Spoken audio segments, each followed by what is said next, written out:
28 kilos, c'est le poids d'une machine à voter de la marque Nedap. Rob en a acheté 2 exemplaires à une municipalité hollandaise pour 4 000 € la paire. Il est informaticien et convaincu que le vote électronique est une menace pour la démocratie. Il a donc décidé de montrer que le système est piratable. There we go. That's the machine. Devant nous, avec un simple tournevis, il ouvre la machine, retire une puce électronique qu'il remplace par une autre, identique en apparence, mais qu'il a programmée lui-même. Craquer le code de fonctionnement lui a pris 1 mois de travail, mais désormais, il est opérationnel. Il peut pirater n'importe quel ordinateur de vote Nedap en moins de 2 minutes. Vous les remplacez avec vos propres puces. Ce sont des puces qui ne coûtent pas grand-chose et qui sont faciles à programmer. Allez, on va jouer à la démocratie maintenant. Je vais voter pour le parti 1, 2, 3 et 4.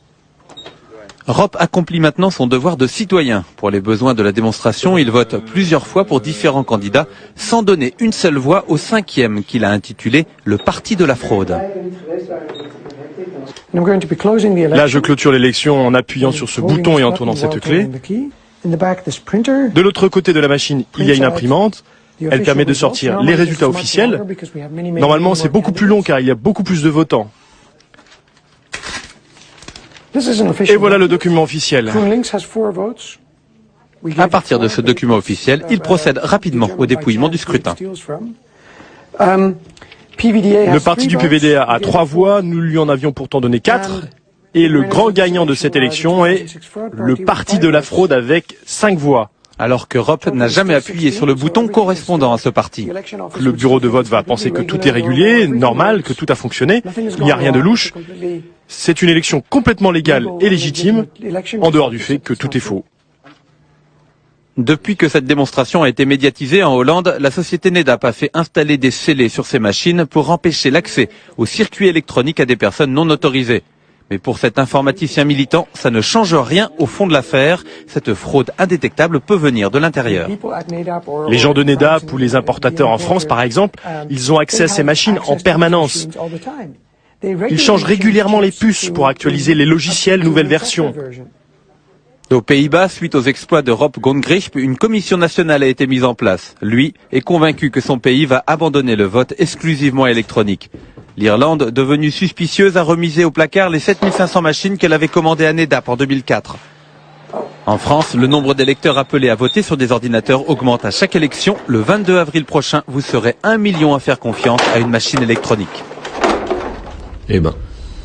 Alors évidemment, j'ai contacté Nedap France Élections, mais son représentant n'avait pas l'importateur en France. Il répond quoi? Parce que c'est quand même gravissime ces trucs. Il n'a pas le temps de nous répondre devant une caméra, mais par téléphone, il m'a donc indiqué que l'expérience d'Europe n'était pas très sérieuse, qu'il fallait arrêter la parano et qu'ils font des tests de toute façon avant et après les élections pour vérifier le bon fonctionnement de leur machine. Ouais, sauf que si la puce est programmée pour pas frauder pendant les tests, ça se voit pas, ça change rien du tout. Et ça, il y a des informaticiens français qui disent. Il n'y a pas que le type à Gongrisp. Là, il y a des Français qui militent contre les ordinateurs de vote. Et ils ont un site internet. Oui, c'est www.recul-démocratique.org. Recul-démocratique.org. Voilà. Exact. Faut pas oublier le tiret. Alors j'ai aussi demandé une interview au ministère de l'Intérieur, mais ce n'était pas possible non plus. Alors ils ont pris la peine de m'envoyer un petit mail, comme ils m'avaient indiqué, où était inscrit que les machines à voter sont autorisées en France depuis 1969. C'est une info, merci.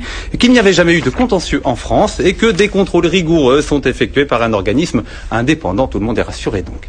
Bon, ce qui est vrai, ce qu'il faut dire, c'est qu'il n'y a pas besoin d'ordinateur pour frauder aux élections. Avec les urnes en plexiglas, le bourrage, ça existait déjà.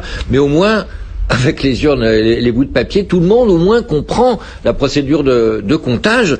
Alors qu'avec les ordinateurs, c'est plus opaque. Et même, ça introduit de l'inégalité entre les gens qui touchent en informatique et ceux qui touchent pas. Et qui comprennent rien. Puisque c'est des langages machines. Au fait, Léon, tu vas voter quoi, toi? Secret défense, Raph, pourquoi? Secret défense? Moi, je connais quelqu'un qui va pouvoir me le dire. On écoute. Écoutez, ça c'est le parti chrétien-démocrate parce que le mot contient un accent.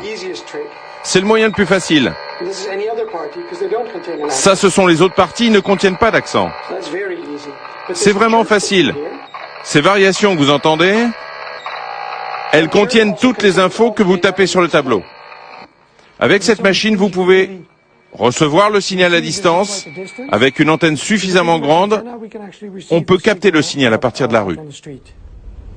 C'est rigolo quand même l'électronique. Le coup des accents, ouais. Et du coup, NEDAP a retiré les caractères spéciaux, les accents dans les bulletins électroniques pour éviter une Sauf que si on enlève les accents des noms, c'est apparemment plus difficile de les coder, mais on peut quand même en le faisant plus finement. Bon, voilà pour le vote électronique.